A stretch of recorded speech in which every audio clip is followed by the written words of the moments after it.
We've made it to 3 months. Yay! So Cooper is now 3 months old. Can you believe it? I'm still in shock, I think. I wanted to talk to you guys about what I've learned in these last 3 months, which have been the longest 3 months of my life, but equally the quickest 3 months of my life, because I cannot believe that I have a 3-month-old baby. So one of the first things I wanted to talk to you about that I've learned was don't compare yourself to other mummies. It's hard not to, trust me. You see these mummies winning at life. You have these mummies that are absolute know-it-alls, and you'll all come across them, and they know what you should be doing with your own child. They tell you what to do. They make you feel bad for not doing it a certain way, but ignore them. Just ignore them, and I'd probably say don't see that person again. Surround yourself with mummies who bring you up and make you feel like you're doing a good job, even if it's completely different to the way they parent. No mummy should make you feel like you're not doing a good job at being a mummy. So don't compare yourself. Every child's completely different. Every person is completely different. And what is right for your baby is right for your baby. And just remember that. Yeah? What's right for you? One of the other things that I think is really massive is to trust your own instincts, because you can read so much, you can Google so much. I mean, he's been dying about 7 times if I was to trust what I've read on Google. It's fine, he just had a sniffle. But yeah, trust your instincts. If you think there's something wrong with your baby, go to the doctor. If you think he needs to be fed again, and it's only half an hour after he fed the last time, you know, if you're breastfeeding, I think it's different with formula, but feed him. If he's hungry, you know when your baby's hungry, you'll learn. So now me and Danny know when he's hungry, because he does this weird like cough cry, which is totally different to just an upset cry. So yeah, you just learn. You eventually realise mother's instinct is a pretty powerful thing. So just always trust yourself. And it's hard because you do doubt yourself a heck of a lot. But you're all right, aren't you, mate? You're happy enough, aren't you? Yes, he says. Another thing that I've learned is you can't go to the doctor. He's just farted. Really sorry if you could hear that. His farts stink as well. I mean, God knows what's going through him in my breast milk, but it's not pretty. You take after your daddy, don't you? Yes.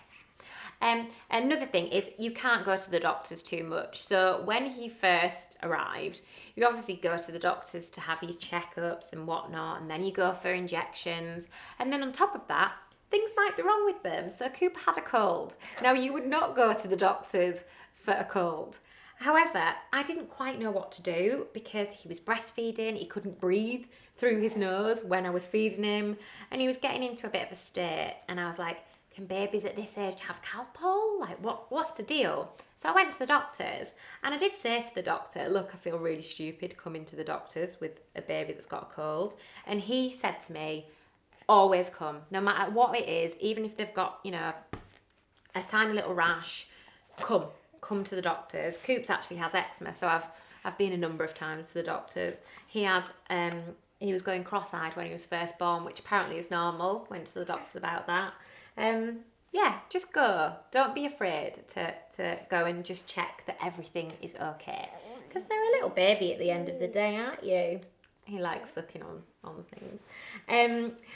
Another thing is, so when you first have a baby, they do sleep and cry and poo and wee. That's kind of like their general day-to-day activities.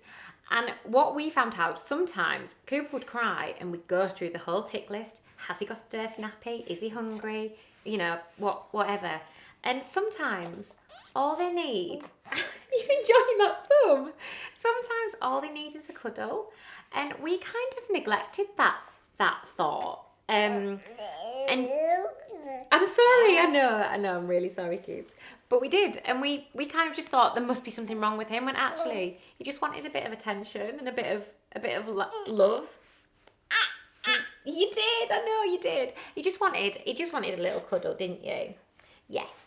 And probably one of the last things that I think is important to touch on is that you will have good and bad days. There are going to be days when you are bossing it as a mum and you're like, yeah, I can do this. I can multitask. I can feed my child and go to the shops and get dressed and put makeup on. I do not look like this all the time. I do not have makeup on all the time. And you're winning at life. And then there are other days where you can't even have a wee without a baby sat on your knee because he won't want to be put down. Oh no! Someone's getting hungry. Won't want to be put down, or you just feel like you're failing. You're having a bad day emotionally. Baby's grumpy. You know, things happen, and especially with your hormones the way they are when you first have a baby, it's so normal to have those bad days. So don't beat yourself up about it. Remember, when you're having a bad day, just remember, this is normal. Thank you so much for watching, and don't forget to tune in next week for more Bump. Thanks so much for watching. Click here if you want to watch the playlist, and click here if you want to watch last week's episode.